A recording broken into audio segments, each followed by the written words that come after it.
Assalamualaikum warahmatullahi wabarakatuh. Kembali lagi dengan Ibu dalam pelajaran bahasa Indonesia. Di pertemuan kedua ini, Ibu akan membahas materi yang masih berkaitan dengan materi pada pertemuan sebelumnya. Mungkin minggu lalu kalian sudah belajar tentang materi memahami pengertian teks laporan percobaan dan memahami fungsinya. Kali ini kalian akan mempelajari tentang ciri-ciri teks laporan percobaan. Kenapa kalian harus memahami ciri-cirinya? Karena dalam pelajaran bahasa Indonesia kalian banyak disajikan beberapa teks. Agar kalian bisa membedakan teks satu dengan teks yang lainnya, kalian harus mengenal dan memahami ciri-cirinya, ya. Oke, agar kalian memahami ciri-ciri teks laporan percobaan, silahkan perhatikan slide pembelajaran berikut ini. Oke, dilihat di sini. Kalian akan dikenalkan dulu terlebih dahulu pengertian teks laporan percobaan. Mungkin sebelumnya kamu sudah belajar dan sudah tahu, tapi tujuan Ibu menaruh kembali pengertian teks laporan percobaan adalah agar kalian masih ingat, ya. Karena pengertian teks laporan percobaan ini penting juga dalam pembelajaran hari ini, agar kalian tahu maksud dari ciri-ciri teks tersebut. Coba kita lihat. Teks laporan percobaan merupakan teks yang menjelaskan tentang percobaan yang dilakukan oleh peneliti. Ya, teks yang menjelaskan tentang percobaan yang dilakukan oleh peneliti. Jadi, seperti yang sebelum Ibu jelaskan, bahwa teks percobaan ini dibuat setelah kalian sudah melakukan percobaan. Jadi, kalau belum melakukan percobaan, belum bisa untuk membuat teks laporan percobaan. Selanjutnya, biasanya teks ini digunakan untuk melaporkan hasil percobaan, karya ilmiah, atau laporan praktikum, ya. Biasanya ya teks ini digunakan untuk melaporkan hasil percobaan atau karya ilmiah, atau bisa laporan praktikum, ya. Selanjutnya, langsung ke materi intinya, yaitu ciri-ciri teks laporan percobaan.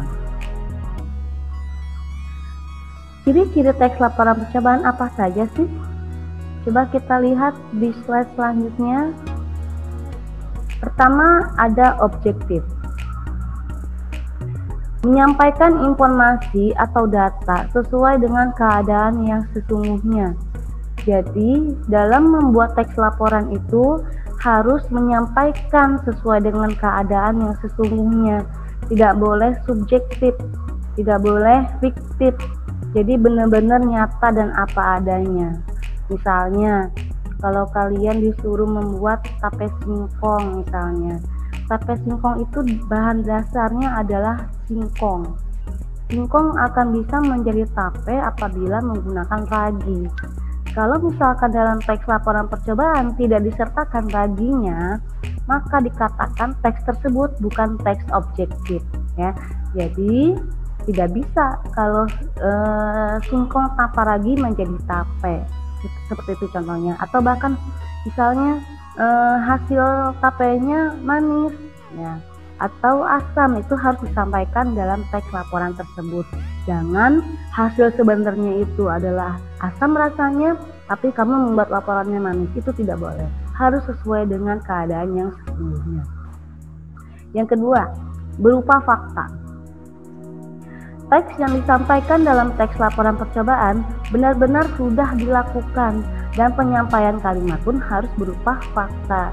Tadi ya, yang seperti Ibu bilang sebelumnya, bahwa dalam membuat teks laporan percobaan itu sudah pernah dilakukan sebelumnya percobaannya, ya, agar menjadi bukti nyata, ya, bukan hayalan, benar-benar sudah terjadi dan sudah pernah melakukan, dan dibuatlah sebuah teks laporan percobaan. Selanjutnya, terakhir, ciri-cirinya harus lengkap. Harus menyampaikan semua informasi secara lengkap dalam teks laporan percobaan agar laporan secara utuh agar pembaca bisa mengerti laporan secara utuh dan bisa bermanfaat. Ya, misalkan dari segi tujuannya apa, misalkan dari alat dan bahannya apa, dan hasilnya bagaimana, itu semuanya disampaikan secara lengkap agar pembaca mudah memahami daripada isi teks laporan percobaan. Ya, kemudian di sini Ibu tampilkan sebuah video percobaan ya. Coba kalian simak karena video ini akan menjadi tugas kalian nanti selanjutnya. Perhatikan ya.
Oke, sudah disimak videonya. Kita lanjut. Nah, sebuah hasil percobaan yang menarik bukan? Ya, melalui percobaan tersebut kita dapat mengetahui reaksi dari campuran antara soda kue dengan cuka. Kalian bisa lihat kan hasilnya bagaimana? Berdasarkan video tersebut, apakah bisa dijadikan teks laporan percobaan?